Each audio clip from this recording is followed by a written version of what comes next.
Guys, क्या हाल चाल है आप सबका। आज हम शुरू करेंगे बहुत ही इंपॉर्टेंट टॉपिक जो कि ट्रिग्नोमेट्री का है। बहुत सारी ऐसी वैल्यूज होती हैं जो कि आपको याद रखनी होती हैं। इसमें जेई में और बोर्ड्स में सीधा सीधा क्वेश्चन आ जाता है। बहुत इंपॉर्टेंट वैल्यूज कैसे होती हैं। साइन 15 डिग्री क्या होता है, साइन 22.5 क्या होता है, tan 15 डिग्री क्या होता है। ठीक है, तो इस तरह की बहुत सारी वैल्यूज आज और हम क्या करेंगे, इनको याद भी करेंगे। ठीक है, सबसे पहले हम डिस्कस करते हैं साइन 15 डिग्री। साइन 15 डिग्री को कैसे पता करेंगे और इसको याद भी रखना है। ठीक है, बहुत इंपॉर्टेंट है। साइन 15 को मैं क्या लिख सकता हूं, इसको मैं लिख सकता हूं साइन 45 माइनस 30 डिग्री। राइट, ये लिख सकते हैं क्योंकि मुझे 15 बनाना था तो मैंने इसको 45 माइनस 30 लिख दिया। राइट, तो यहाँ पे देखो साइन a माइनस बी का फॉर्मूला ओपन कर दो सिंपली। यहाँ पे क्या हो जाएगा, sine a cos b, sine a cos b minus cos a sine b। ठीक है, तो ये हो जाएगा। ओके, बहुत इजी है अभी तक। साइन 45 का वैल्यू कितना होता है, 1/√2। cos 30 का वैल्यू कितना हो जाएगा, cos 30 मतलब साइन 60, तो that will be √3/2 minus cos 45 हो जाएगा 1/√2, साइन 30 क्या हो जाएगा 1/2।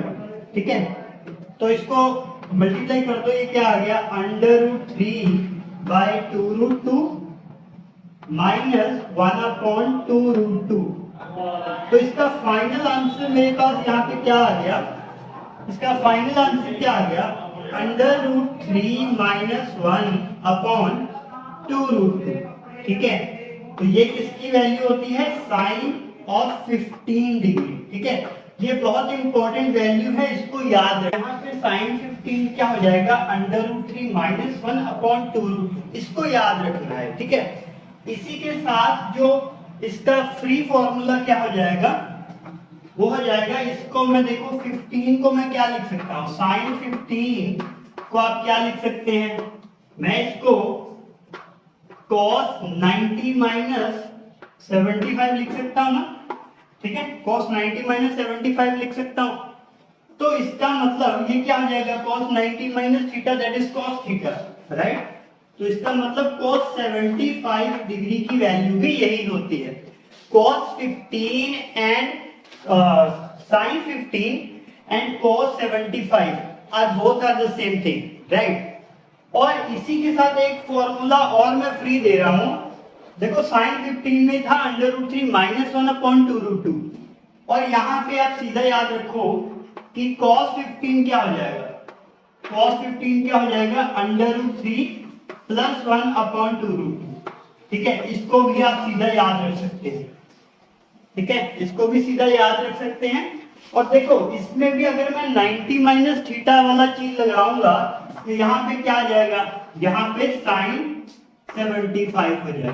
मतलब साइन 75 और cos 15 दोनों की वैल्यू क्या होती है, √3 प्लस 1/2√2। ठीक है, देखो इसको भी वैसे मैं प्रूव कर सकता हूं। इसको भी आप क्या कर सकते हैं, मान लो मुझे cos 15 को प्रूव करना है, चलो cos 15 को प्रूव करते हैं। मुझे पता करना है cos 15 डिग्री, तो इसको मैं लिख सकता हूं cos 45 माइनस 30 डिग्री। ठीक है, अब इसको ऐसे लिख सकते हैं, और यहाँ पे cos a माइनस b का फॉर्मूला लगा दो, वो क्या हो जाएगा, cos a cos b। Okay, इसमें प्लस हो जाएगा cos a cos b plus cos a cos b plus sin a sin b। Right, यहाँ पे sin a sin b हो जाएगा। राइट, अब वैल्यूज प्लग इन कर दो आराम से। sin 45 और cos 45 कितना होता है 1/√2, cos 30 मतलब sin 60। ठीक है, मतलब √3/2 प्लस sin 45, sin 45 क्या हो जाएगा 1/√2, sin 30 that is half. Right, तो ये क्या हो गया, एलसीएम लेके सॉल्व करोगे √3 + 1/2√2, ठीक है। तो यही वाला आ गया, ओके। इसको ही मैं क्या लिख सकता हूँ, साइन, इसको मैं साइन 75 भी लिख सकता हूँ, ठीक है। अब एक और इम्पोर्टेंट चीज, ये तो देखो मैंने डिग्री में लिखा है, ठीक है। यहाँ पे देखो cos 15 डिग्री है, यहाँ पे cos sin 75 डिग्री है, ये डिग्री में है। बट जब आपको क्वेश्चन आएगा जेई में या फिर बोर्ड एग्जाम में, वहां पे आपको रेडियन में भी लिखा हो सकता है, ठीक है। तो आपको ये पता होना चाहिए कि जो 15 डिग्री है वो रेडियन में कितना होता है, ये आपको पता होना चाहिए, और 75 डिग्री रेडियन में कितना होता है ये पता होना चाहिए, ठीक है। 15 डिग्री को रेडियन में कन्वर्ट करना आई थिंक आता होगा सबको, बट मैं एक बार बता भी देता हूँ। मान लो मुझे 15 डिग्री को रेडियन में कन्वर्ट करना है, ठीक है। तो यहाँ पे लिखूंगा मैं 15 into 1 degree, right, 15 into 1 degree, और यहाँ पे 15 इंटू 1 डिग्री का वैल्यू क्या हो जाएगा, 1 डिग्री का वैल्यू डिग्री करना है ना, तो नीचे 180 लगा देना, ठीक है, यहाँ ऊपर पाई लगा दो। अगर आपको रेडियन में, अगर आपको डिग्री में कन्वर्ट करना है, ठीक है, रेडियन से डिग्री में जाना है, तो यहाँ पे 180/पाई आएगा। अगर आपको डिग्री में जाना है तो पाई/180 आएगा, ठीक है। तो यहाँ पे क्या कर दोगे, सीधा 15 1 15, 15 16 17 18, तो ये 2 हो जाएगा, इसका मतलब हो जाएगा पाई/12। तो 15 डिग्री क्या होता है, पाई/12 होता है। उसी तरह अगर आप 75 डिग्री देखो तो वो क्या होता है, सिंपली होता है कि 5 इंटू 15 होता है ना। तो इसको मैं लिख सकता हूँ 5 इंटू पाई/12, ठीक है, 15 डिग्री का पाई/12 हो जाएगा, तो ये 5 पाई/12 हो जाएगा, ओके। तो इसका मतलब अब मैं यहाँ पे क्या लिख सकता हूँ, cos पाई/12 √3 + 1/2√2, ठीक है, एक ये हो गया। उसी तरह मैं लिख सकता हूं साइन पाई/12 क्या हो जाएगा, वो हो जाएगा √3 - 1/2√2, ठीक है, ओके। अच्छा, आप वो भी लिख सकते हैं, अगर मुझे मान लो लिखना है, okay, this is equal to cos 15 क्या होता है, sin 75, ठीक है।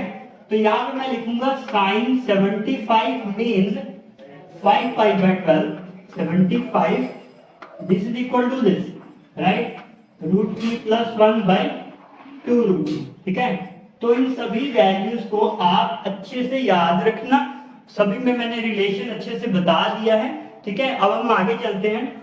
अच्छा, आपने यहाँ पे cos 15 और sin 15 देख लिया है ना। अगर मैं आपसे पूछूं कि tan 15 क्या होता है, वो कैसे करेंगे, देखो tan 15 डिग्री को मैं लिख सकता हूँ sin 15 degree upon cos 15 degree, है ना। तो sin upon cos, sin 15 degree आपको पता है क्या होता है, √3 - 1/2√2, और cos 15 क्या होता है, √3 + 1/2√2। अच्छा, तो इसको सीधा कैंसिल कर दो, ये कितना आ गया, √3 - 1/√3 + 1। बट मुझे ना आप इसको ऐसे भी याद रख सकते हैं, ठीक है। sin 15 क्या होता है, √3 - 1/√3 + 1। मोस्टली क्या होता है कि आपको कौन सी वैल्यू यूज करनी रहती है, ये रूट वाली नहीं यूज करनी, क्योंकि अपॉन में रूट है। तो अपॉन में रूट को हटाने के लिए मैं क्या करूंगा, मैं रैशनलाइज कर देता हूँ, ठीक है। आप रैशनलाइज कर लो, मैं इधर कर रहा हूँ, √3 - 1/√3 + 1, इसको रैशनलाइज किया, √3 - 1/√3 - 1, राइट। तो ये क्या आ गया, ये आ जाएगा √3 - 1 का स्क्वायर आ गया ऊपर, और नीचे कितना हो गया, a + b, a - b क्या हो जाएगा, a² - b², राइट। तो 3 - 1 2 हो गया। तो ये क्या आ गया हमारे पास, ऊपर इसको क्या कर दो, ऊपर इसको सॉल्व कर दो, ये क्या हो जाएगा, a - b की होल स्क्वायर का फॉर्मूला 3 + 1 - 2 √3, राइट। डिवाइडेड बाय 2, ये कितना हो गया 4, ये हो गया 4 माइनस 2√3/2, तो ये कितना आ गया, ये आ गया 2 माइनस √3, ठीक है, ये हो गया 2 माइनस √3। इसका मतलब आप सीधा याद रखो कि tan 15 डिग्री कितना होता है, tan 15 डिग्री होता है हमारा 2 माइनस √3, तो इसको भी याद रखना अच्छे से, ठीक है। और इसका दूसरा जो वर्जन है आप इसको ऐसे भी याद रख सकते हैं, sin π/12 is equal to 2 minus √3, ठीक है। और sin 15 ये किसके इक्वल हो जाएगा, cos 75 के इक्वल हो जाएगा, cos 75 डिग्री की वैल्यू भी यही होती है। और इसी तरह जैसे आपने tan π/12 देखा, आप cot π/12 भी देख सकते हैं, ठीक है, cot π/12 भी देख सकते हैं। cot π/12 में जब आप इसको 1 अपॉन दिस करोगे, फिर रैशनलाइज करोगे, फिर आएगा हमारा 2 प्लस √3, तो इसको भी आप याद रख सकते हैं, ठीक है। अब इसको याद रखो, बेसिकली ये उसका 1 अपॉन रिवर्स हो जाएगा, ठीक है। अब आगे चलते हैं। अगर आपको पूछा जाए कि साइन 22.5 कितना होगा है, तो ये मतलब देखने से वैसे पता नहीं चल रहा है कि क्या पूछ रहे हैं ये, ठीक है। साइन 22/5 ये क्या कोई स्पेशल नंबर है? Yes, it is a special number. ध्यान से देखो, ये 45 का हाफ है, 45 को 2 से डिवाइड करोगे तो 22/45 कितना होता है रेडियन में, π/4, तो π/4 को जब मैं 2 से डिवाइड करूंगा तो ये क्या हो जाएगा, sin π/8, ठीक है। तो ये π/8 जो नंबर है ये बहुत इंपॉर्टेंट है, ठीक है। π/4 का हाफ किया है, दैट इज 22.5, ठीक है। तो इसको आप सॉल्व कैसे करोगे, इसको कैसे निकालोगे, मान लो मुझे इसकी वैल्यू निकालनी है, तो यहाँ पे मुझे क्या पता करना है, sin 22.5, राइट। तो इसके लिए ना आप पता क्या करो, देखो एक रिलेशन देखना, मैं एक थोड़ा सा आपको ऑब्जर्वेशन करवाता हूँ। sin 45 का वैल्यू आपको पता है, आपको उसका हाफ करना है। sin 45 एक एंगल है, उसका हाफ एंगल मुझे चाहिए। तो यहाँ पे वो चीज हमें चीख के ये बोल रही है कि you have to use the half angle formula, right, half angle formula ही यूज करेंगे। तो इसके लिए देखो मुझे साइन चाहिए, तो वो वाला यूज करना जिसमें साइन इन्वॉल्व हो। आप ये वाला फॉर्मूला यूज कर लो। आपको पता है कि क्या होता है, 1 minus cos 2 theta is equal to sine square 2 sine square theta, ठीक है। ये क्या होता है, 1 माइनस cos 2 थीटा क्या होता है, 2 साइन स्क्वायर थीटा, ठीक है। यहां से देखो, अब यहां पे पता क्या करो, put theta is equal to 22.5, theta को 22.5 पुट करो, ये कितना हो गया, 1 माइनस cos, ये 2 थीटा है, इसको 2 से मल्टीप्लाई करूंगा तो कितना आ जाएगा, 45 आ जाएगा, क्योंकि उसका हाफ है, तो ये 45 आ गया। This is equal to 2 sine square 22.5, ठीक है। अच्छा ये कितना हो गया, 1 minus cos 45, that is 1/√2, this is equal to 2 sine square 22.5, ठीक है। अब मुझे इसकी वैल्यू चाहिए, तो 2 को इधर पटक दो आराम से, ये कितना हो जाएगा, यहाँ पे ले लो रूट, एलसीएम ले लिया, √2 minus 1 is equal to sine square 22.5, है ना, और 2 नीचे गया था तो 2 यहाँ पे आ जाएगा, ठीक है। अब यहाँ पे देखो स्क्वायर है, तो इस स्क्वायर को हटा दो और इधर √ लगाओ, ठीक है। तो ये कितना आ गया मेरा 22.5 का वैल्यू ये आ गया, ठीक है। बट देखो मैं आपको बता रहा हूं कि आपको कौन कौन सी वैल्यूज याद रखनी है। आपको ये वैल्यू याद नहीं रखनी है, आपको किसकी वैल्यू याद रखनी है, आपको याद रखनी है sin π/12 की वैल्यू, cos π/12 की वैल्यू, tan π/12 की वैल्यू, ठीक है। और आपको याद है हमारा π/8, है ना, tan π/8 की वैल्यू याद रखनी, बस ये वाली वैल्यू याद रखो, ठीक है। तो आपका काम हो जाएगा, बस इन वैल्यूज को ही याद कर लो। अच्छा यहाँ पे देखो sin 22.5 की वैल्यू आपने निकाल दी। अगर मुझे cos 22.5 बताना हो तो वो कैसे करोगे, वो भी आप निकाल सकते हो ये वाला फॉर्मूला यूज करके। 1 minus cos 2 theta is equal to 2 cos square theta. इसको यूज करोगे तो आपका cos 22.5 भी आ जाएगा। और ये आएगा कितना, बस यहाँ पे साइन चेंज हो जाएगा सिर्फ। इसकी वैल्यू कितनी आ जाएगी, यही आ जाएगी √3 + 1 कर देना यहाँ पे, +1/2√2 आप निकाल के देख लेना, इसकी ये वैल्यू आ जाएगी। ठीक है, बट अगेन मैं बता रहा हूँ कि इस वैल्यू को हमें याद नहीं रखना है। ठीक है, हमें किसको याद रखना है, tan π/8, राइट, tan π/8 निकालते हैं। ठीक है, अच्छा अब आपके पास देखो sin 22.5 है, cos 22.5 है, तो tan वाला निकाल लेते हैं ना। यहाँ पे देखो tan निकालता हूं, ठीक है, ये इसकी वैल्यू। ठीक है, अच्छा अगर मुझे अब क्या निकालना है, मुझे निकालना है tan। ठीक है, मतलब मुझे निकालना है tan π/8, या मैं इसको tan 22.5 भी बोल सकता हूं। ठीक है, अब मुझे पता है ये क्या होगा, ये होगा sin π/8 अपॉन cos π/8, यही होगा। अच्छा sin π/8 की वैल्यू मेरी कितनी आई है, यही आई है, √2 - 1 अपॉन 2√2, इस पूरे में अंडर रूट डिवाइडेड बाय, यहाँ पे है √2 + 1 अपॉन 2√2 पूरे का अंडर रूट। ठीक है, अच्छा नीचे वाला तो देखो साफ साफ कैंसिल हो रहा है, इसको कैंसिल कर दो, ये रूट वाला ये गया, यहाँ पे आ गया √2 - 1 अपॉन √2 + 1, इस पूरे का रूट ऐसे लिख लेते हैं। ठीक है, अब क्या करते हैं, रूट अंडर रूट के बीच में ही इसको मैं रैशनलाइज करता हूं, देखते हैं क्या आता है। ठीक है, यहाँ पे मैं क्या करता हूं, इसको रैशनलाइज करता हूं, तो यहाँ पे देखो क्या आ जाएगा,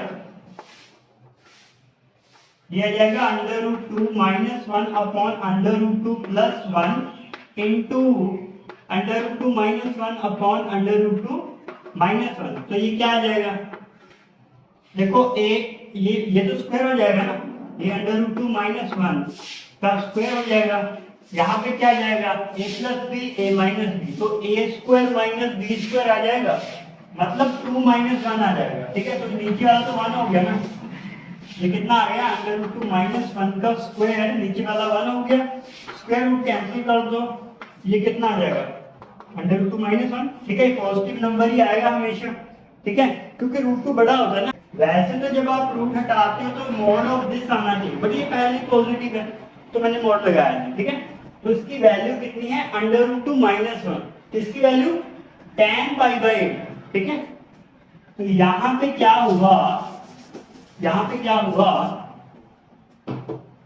tan π/8 की वैल्यू कितनी आ गई, √2 - 1 tan π/8 की वैल्यू। इसी तरह अगर आप cot π/8 निकालोगे, वो क्या आ जाएगा, वो आ जाएगा √2 + 1, इसको रैशनलाइज, इसको 1 अपॉन √2 - 1 करोगे ना, तो यहाँ पे आपको ये वैल्यू मिल जाएगी। ठीक है, तो इसको भी याद रखना है, इसको भी याद रखना है। ठीक है, फिर sin π/12 की वैल्यू कितनी थी, √3 - 1 अपॉन 2√2, इसको भी याद रखना है। cos की कितनी थी, π/12 की कितनी थी, √3 + 1 अपॉन 2√2, इसको भी याद रखना है। ठीक है, और कौन सा था हमारे पास, या तो tan π/12 कितना था मेरा, tan π/12 कितना था, 2 - √, तो यहाँ पे 2 - √3 आ जाएगा। ठीक है, तो आज का लेक्चर मैं यहीं पे खत्म करता हूँ। आज के लेक्चर में हमने क्या किया, हमने tan π/8 निकालना सीखा, cos π/8, sin π/12। ठीक है, तो इन सबको हमने निकाला है और इनका डेरिवेशन कैसे है ये भी हमने किया है, और इन रिजल्ट्स को याद कैसे रखना है, कौन कौन से रिजल्ट्स याद रखने हैं, वो भी हमने डिटेल में डिस्कस किया है। जो कि आज का जो लेक्चर है आपके लिए बहुत ही जॉयफुल रहा होगा। अगर ऐसा है तो प्लीज इस वीडियो को लाइक करना और चैनल को सब्सक्राइब करके जरूर जाना। Bye bye.